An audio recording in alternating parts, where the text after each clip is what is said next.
एक पारंपरिक प्रार्थना में उल्लेख है कि तुलसी की शाखाओं में सृष्टि रचयिता ब्रह्मा निवास करते हैं। तुलसी की टहनियों में सभी धाम बसते हैं। तुलसी की जड़ों में गंगा बहती है तो तुलसी के ऊपरी भाग में चारों वेदों का वास है। यहां तक कि तुलसी के पत्तों में भी देवी देवताओं का कुछ अस्तित्व बसता है। जिस पावन भूमि पर तुलसी का पौधा उगाया जाता है उसे वृंदावन भी कहते हैं।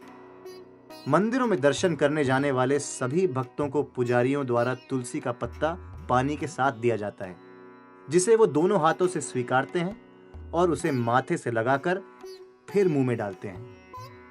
माना जाता है कि ऐसा करना आपके अंदर सकारात्मक ऊर्जा पैदा करता है।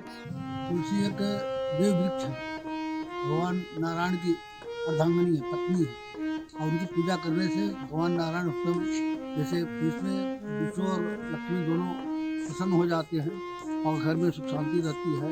और हमारे शरीर के अंदर इस तुलसी का बड़ा भारी महत्व है। उसको केवल स्पर्श मात्र से हवा देने सुनने से इसे तुलसी को इसलिए जल देते हैं, उसके हम पास जाते हैं, तो पास जाते हैं, जल चढ़ाते हैं, उसका जो खुशबू है, उसका सुगंध है, उसका जो रस है, मुझे प्राप्त होता है।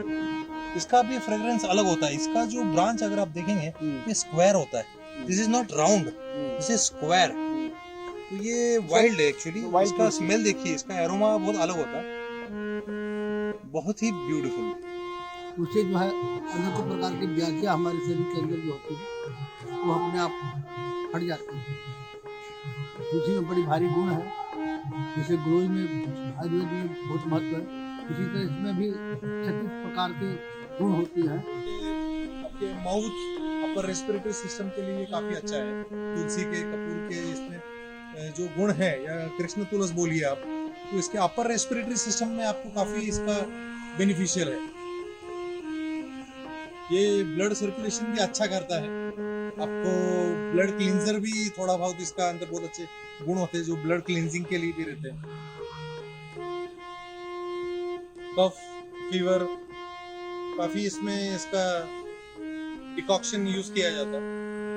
उसकी जड़ से लेकर के तना में, ठानी में, पत्ते में, उसके फल जो लगते हैं, मंजरी जो कहते हैं, उसमें भी इतने गुण होते हैं। तो हर एक औषधि की और आयुर्वेदा जो भी कार्य है, इसको बहुत ही बारीकी से इसका ग्रहण करते हैं। तुलसी जो है व्याधि नाशक एक वृक्ष, जैसे अपने वृक्ष पीपल का है, तो पीपल के अंदर जो है ऑक्सीजन छोड़ने का है कि इसमें ऑक्सीजन निकलता है, कार्बन डाइऑक्साइड ग्रहण कर लेता है।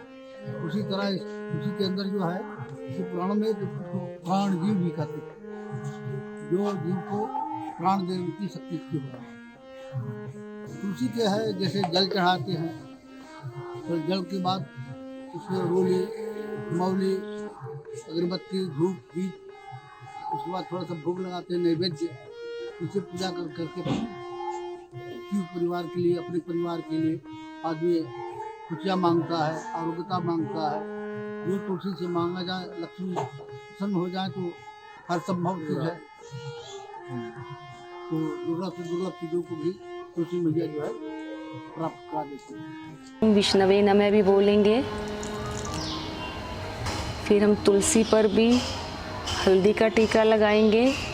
और जो शालिग्राम जी हैं उन्हें भी पीला रंग बहुत पसंद है, तो उन्हें भी हल्दी का टीका लगाएंगे। तुलसी जी को टीका लगाने के बाद आप अपने भी लगा लें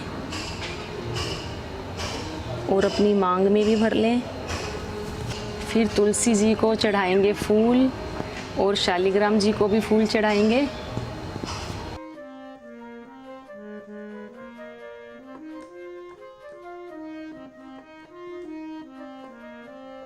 और फिर करेंगे आरती, कपूर भी जलाएंगे, क्योंकि कपूर जो होता है भगवान श्री विष्णु को बहुत ही प्रिय होता है।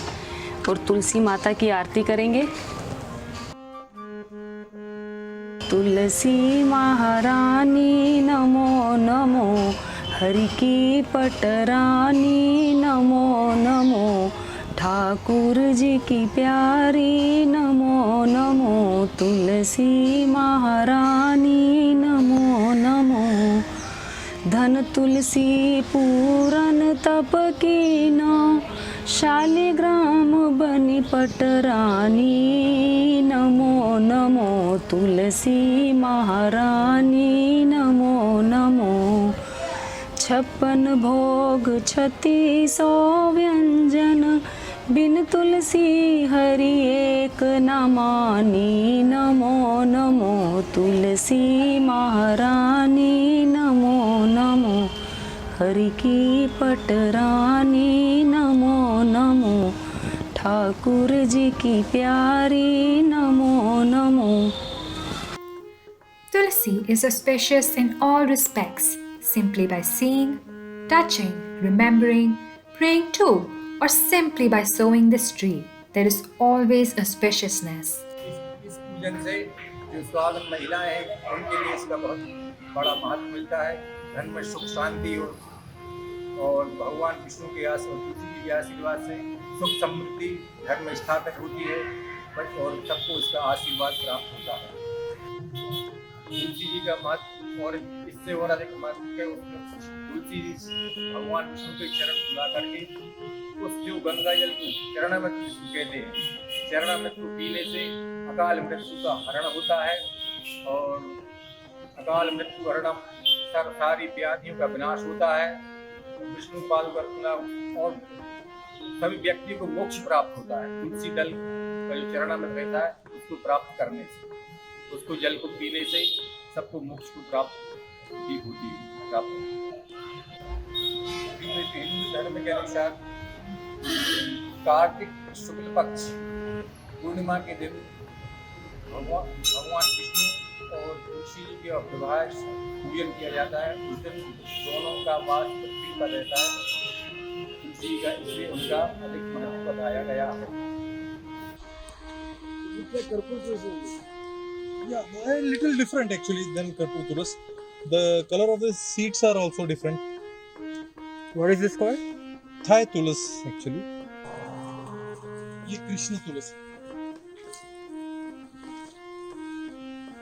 बेसिकली कृष्ण रंग या जो लॉर्ड कृष्ण है उनका जो रंग था वो उसके ऊपर इसका नाम कृष्ण तुलस करके गिरा है। तो इसके लिए ये बहुत ही गुणकारी और ज्यादा करके इसका यूजेस आपके पंचामृत में भी काफी इसमें किया जाता है कल्चरल। इसमें जो कृष्ण तुलस और कपूर तुलस होती है उसके पत्ते थोड़े बड़े होते हैं। राम तुलस अभी एक्चुअली मेरे पास फिनिश होती है। यहाँ पर आप देख सकते हैं ये थाई तुलस है। This is also use in culinary soups and other these things. Tulsi ji का विवाह कार्तिक शुक्ल पक्ष की पूर्णिमा को हुआ था, होता रहा हिंदू धर्म के अनुसार। उस दिन विष्णु और तुलसी जी का जन्म हुआ था, इसलिए उस दिन भगवान विष्णु का विवाह सम्मिलित किया गया। बहुत हिंदू धर्म के अनुसार यह विवाह बड़े धूमधाम के अनुसार मनाया जाता है। उस दिन अत्यधिक रूप से विस्तार रूप से विवाह को हिंदू मान्यता के अनुसार पुराणों में भी उसका विशेष उल्लेख दिया गया है।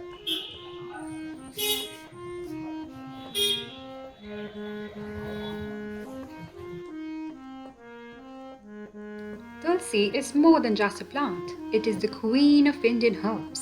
The rituals associated with it bring together the community and form an integral part of the lives of Indian families. Tulsi is symbolic of the uniqueness of Indian spirituality and culture, which believes that science and religion are meant to achieve the same goals. It is an indispensable aspect of daily prayers that binds the community together. These practices, prayers and stories have been passed on from generation to generation since time immemorial. The roots of Tulsi encompass India and entangle spirituality, science and religion in their magnificent web.